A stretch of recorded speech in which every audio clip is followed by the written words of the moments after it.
All right, so we're now up to the second part of chapter 8. Um, the link to that is jewisharcadia.com/7887. And we're talking about examples of evil that attaches itself to the body and the animal soul from the garments of action.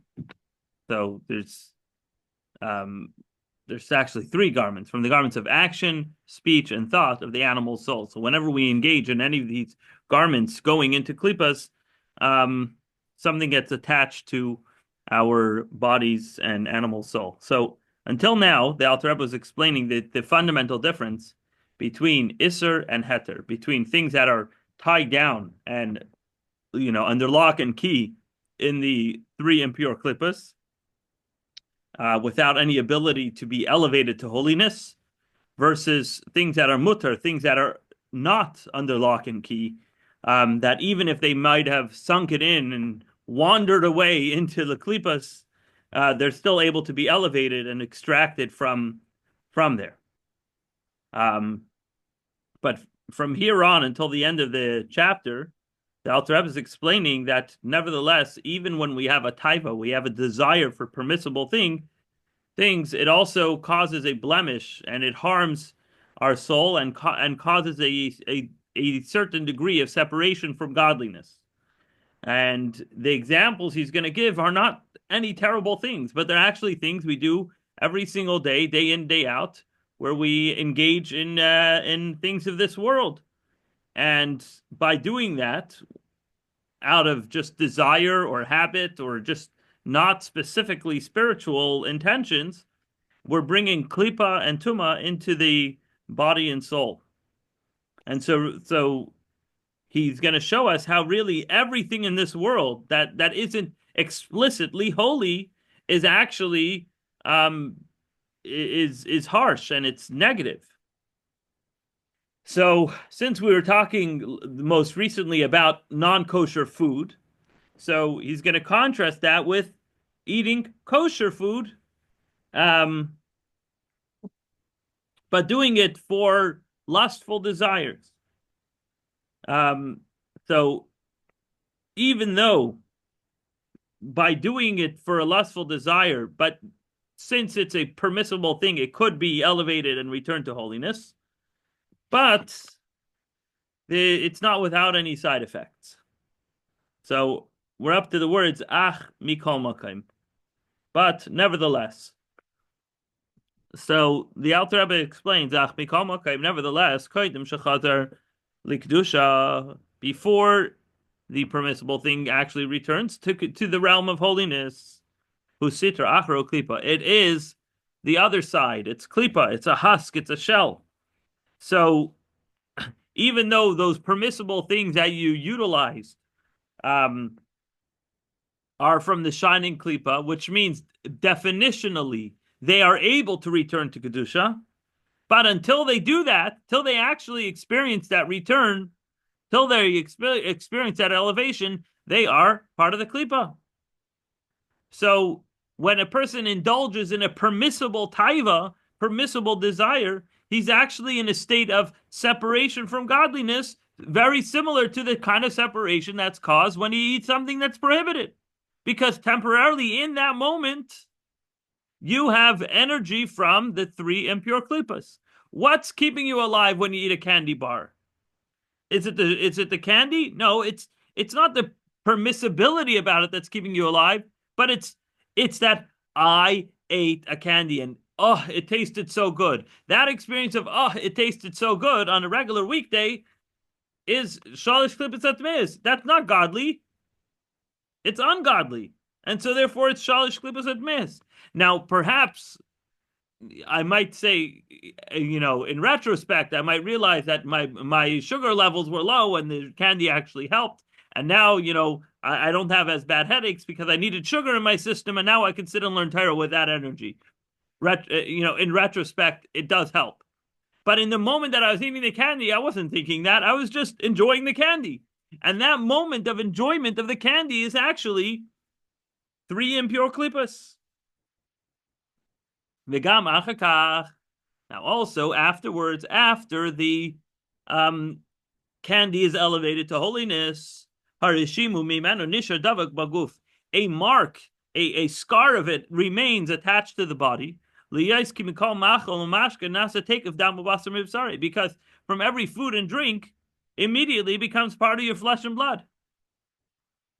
So even if you started off for an ungodly purpose, and then immediately did tshuva and started serving God and learning His Torah, and so that energy directly of that food that you ate was utilized for davening or for learning Torah, which therefore means that the spiritual vitality of that food has now been elevated, right? Because it was only klippas noga, it wasn't trapped in the klippa. It landed in the three impure klippas, but it didn't get trapped there. So even though you did immediately elevate it, however, since the body begins digesting and processing that food immediately,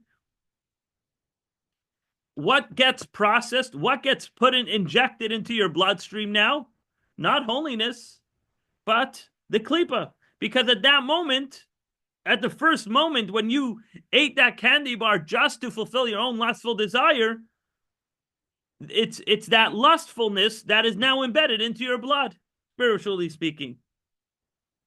So there's still some sort of mark that the food leaves in you even after you spiritually elevate it to Kedusha, because you can't fully separate the spiritual from the physical. If the physical was eaten in an unholy way, so in a spiritually problematic way, that spiritual problem embeds itself into the physical matter of the food, which is now part of your body.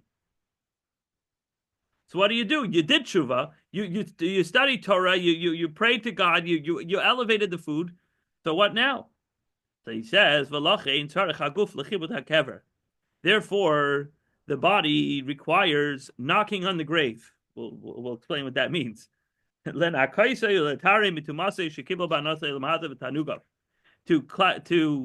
cleanse it and to purify it from the impurity that it received in benefiting from this world and all its pleasures. So what is chibut hakever? It's brought in Kabbalistic works that banging on the grave means that angels strike the body of the person even after it was buried. However, just like all the other punishments in the Torah, the whole purpose of it is ultimately kindness. That the point is to rectify and cleanse the soul of the person who sinned, and the same is true with the chibut hakever. The idea is the cleansing of the body. Like it's like somebody who takes a cloth that has stains on it and he bangs it in the air just to get off all the schmutz out of it. This is before they had washing machines. You soak the garment, right? And then you bang it after you put in all the soap in it to really get out everything from it. To shake off the dust. So too through the clopping of the body, the klipa is able to separate itself from the body completely, and that's why this sort of cleansing, it's not an actual banging of the body in the grave. Nobody comes with baseball bats and knocking on the grave, but the point is it needs a little shaking to get off the schmutz, the dust, the scars, so to speak, that were left from these things. And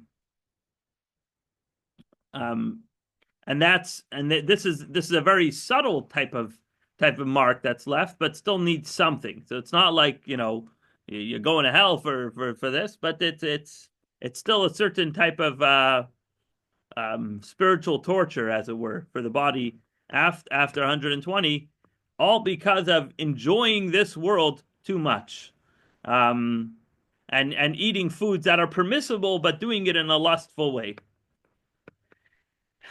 So now, what kind of tuma are we talking about? What are we trying to shake off? What kind of dust is there? So, as we said last week, there's different types of tuma. There's the Jewish demons and the non-Jewish demons, right? So there's mitumas klipas noiga v'shedin yudain. It's from the tuba of the shining klipa, right? Because permissible food comes from the intermediate klipa, and the Jewish demons, so to speak. So that's what we're cleansing during the chiput hakever. So so there's two things. There's the impurity um, that comes from klipas noga because the energy of the food from which the person indulged in comes from klipas noga. What keeps that good juicy steak alive or that candy bar alive? It's energy from klipas noga, but also the force, the power to desire that, right? The yetzer hara to want to eat that is a Yiddish yetzer hara, which also comes from klipas noga, but it still has this. It's characterized as a shade mishadim yudayin, a Jewish yetzer hara. Now, so what he's saying here is that vast majority of people go through this on some level after 120, because it's impossible to never have enjoyed anything just to enjoy it, right? Even when you go on vacation, yeah, you might justify the vacation because then I'm going to work better. I need a break in order to be able to work, in order to focus on my family and my relationships and this, that. Alle gute Sachen, all good excuses. And nobody's saying not to go on vacation or not to have the good steak and all that. But the reality is that when we're in that moment, we're enjoying it because it's enjoyable, plain and simple. We're just having a good time. And it's kosher. It's allowed. Yeah, no, we're not complaining. We're not expected to do better, but I mean, but we have the opportunity to do better. That's the point. So, and the opportunity is you can stay focused on what does this, relaxing in the sun on a beach chair do for you spiritually. And maybe it does. Maybe it does help you spiritually, and it certainly should, right? And so does the juicy steak and all the other wonderful kosher things, right? But the reality is, most of us, in the moment, we're kind of liking this, So, but not everybody. Not everybody enjoys it the same way we do. Elohim Cain, unless somebody who never took pleasure and enjoyment from this world his entire life, Rabbeinu HaKadosh, as Rabbeinu HaKadosh, the holy Rebbe, the author of the Mishnah, Rabbi Yehuda Hanasi, the Gemara says that when Rabbi Yehuda Hanasi was about to pass away, he lifted up his 10 fingers heavenward, and he said, Master of the universe, it is well known before you that I have toiled with my 10 fingers in Torah, and I did not benefit and enjoy this world even with my tiny little finger. So this is who we're talking about. Rabbeinu HaKadosh, not even his pinky enjoyed the permissible enjoyments in this world. And the Shalah, who lived about 300-400 years ago, he explains that although Rebbe had everything he needed physically, he was actually a very wealthy person, and he had the spreads, as we'd say. He had an all-you-can-eat buffet, but nevertheless, he didn't do this out of enjoyment in order for the body to enjoy, but rather he had all these things, which thank God he was able to afford. He had it in order to be strong to serve his maker. And so when Rebbe said, I did not benefit, what he means to say is, although I ate, I didn't do it for the benefit. Now, I'm not Rebbe. I'm not Rabbeinu HaKadosh. I can't go and say that, yes, I'm eating all this delicious food, but I'm not doing it for my own enjoyment. I must confess, and I know this is going on YouTube, I must confess that I do sometimes eat for my own enjoyment. But that's the thing. That's why I'm not named in chapter 8 of Tanya. Rabbeinu HaKadosh is named, right? Uh-huh. So according to the Rebbe Rashab, he actually explains this idea even deeper. He says, not only did Rabbeinu HaKadosh not only did he not eat for his own purposes and he ate for the sake of heaven, but he indeed did not even experience any enjoyment in his eating. Meaning he was so wrapped up in the holy experience of serving his maker that the pleasures of this world were like he lost his sensation for that. He didn't even taste the sweetness of a strawberry. He didn't taste the savoriness of a good steak. It went inside of him, but what it tastes like was not even part of its radar. It was just like, wow, this is a thing that will give me the right nutrients to serve Hashem. So such a body of somebody like Rabbeinu HaKadosh, who his entire life never enjoyed, not that he didn't benefit, he didn't enjoy anything in this world. Such a body indeed does not have any tumah, does not have any impurity, doesn't need anybody clapping on the grave to say, oh, we got to shake off some dust. There's no dust. Everything he did at every moment was only for the sake of heaven.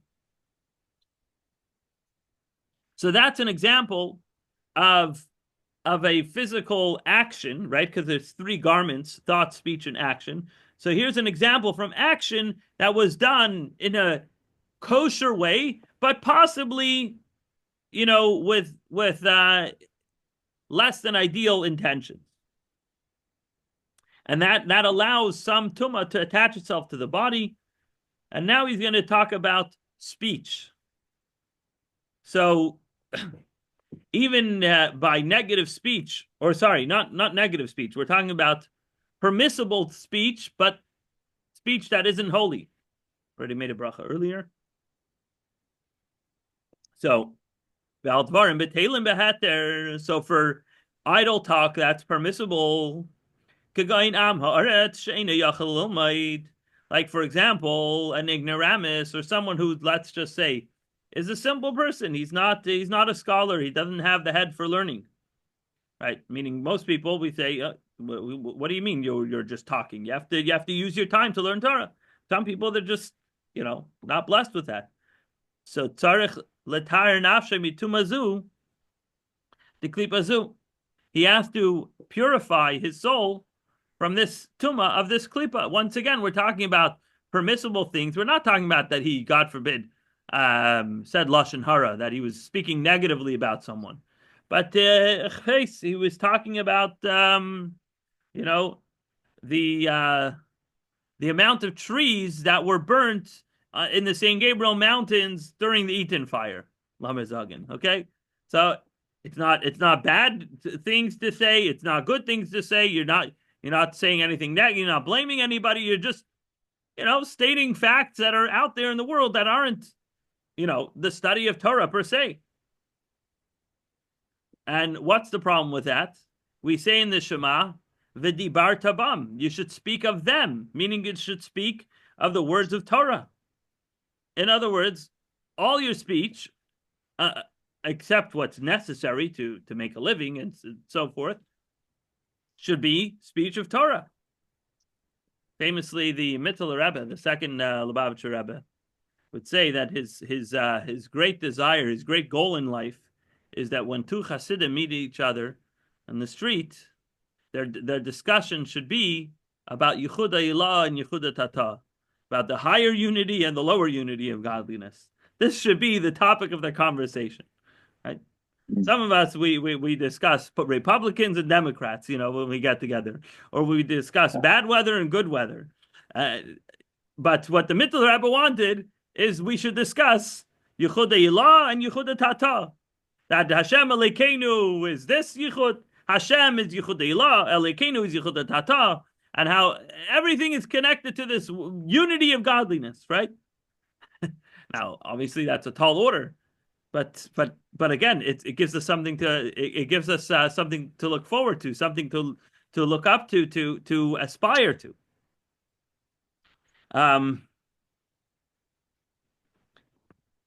Now, if you're able to learn Torah, and you don't. So it's actually you're losing the opportunity of a positive commandment. But what about somebody who's not able to learn Torah? So you can't tell the person, oh, you should learn Torah all day and all night. And so, yes, it's permissible for him to speak, to talk. You're not going to tell him he has to be isolated because he can't learn Torah. He's allowed to be a meteorologist. He's allowed to be whatever it is, a mathematician, things that are not good or evil, right? But since these words are klipas noiga, they're the shining klipa. So his just like he has to eat food, he has to eat pizza, and it's not necessarily bad, good, or anything else. However, because it's done out of just I like talking about this, just like we said before, I like eating this. It tastes good. Talking about these things feels good. So that also leaves a certain klipa which requires purification.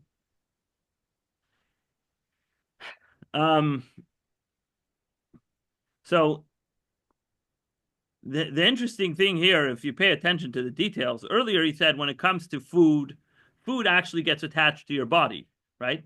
So even though it's permissible food, if it was eaten in a lustful, therefore inappropriate way, it gets attached to your body, and that has to be cleansed.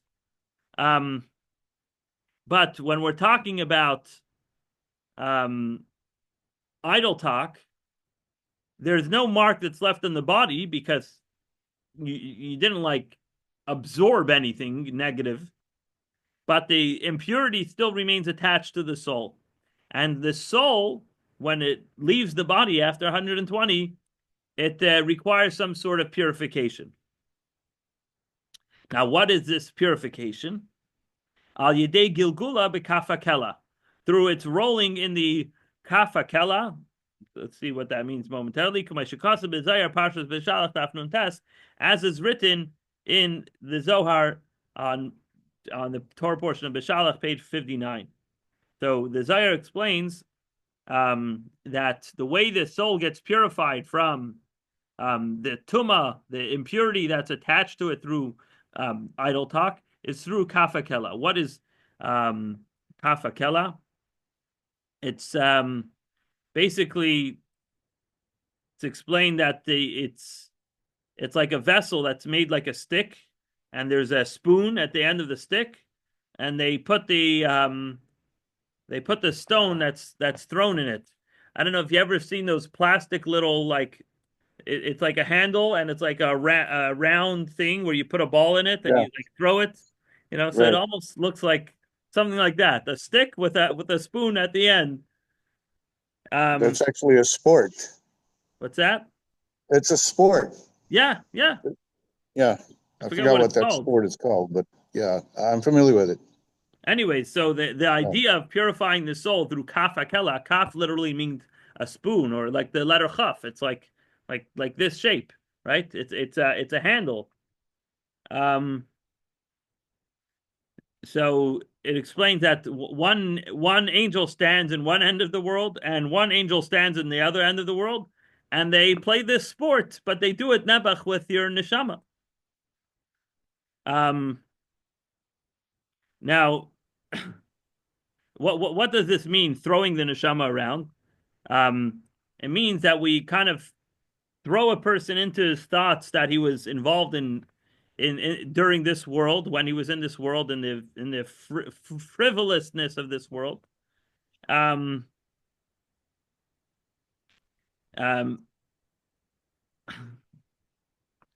we basically, it's almost like we're taking the soul while it's in Gan Eden, it's in the Garden of Eden, it's with God, it's in a spiritual place, and we like throw him back and like almost let him relive his experiences in this world. And at that point, because the neshama only sees goodness and purity and godliness and truth, when it's thrown back into to relive and watch the video, so to speak, of his own life, especially if it's like an IMAX theater experience where the chair shakes and you're like, wow, I'm reliving this, it's tremendous torture for the soul. because the soul's like, whoa, I don't want to go back there. That's what a terrible place. What a false life I was living back then, right? Um, and so that experience of kind of being thrown back and forth, it actually serves to cleanse the neshama of any klippa that was attached to it from dvarim betelim, from idle talk. So again, going back to what we said earlier, there's no such thing as godly retribution. God doesn't take revenge of our souls because we misuse them, but it requires a certain cleansing process. And the cleansing process of a body that had schmutz attached to it is you got to bang on the grave to shake off the dust.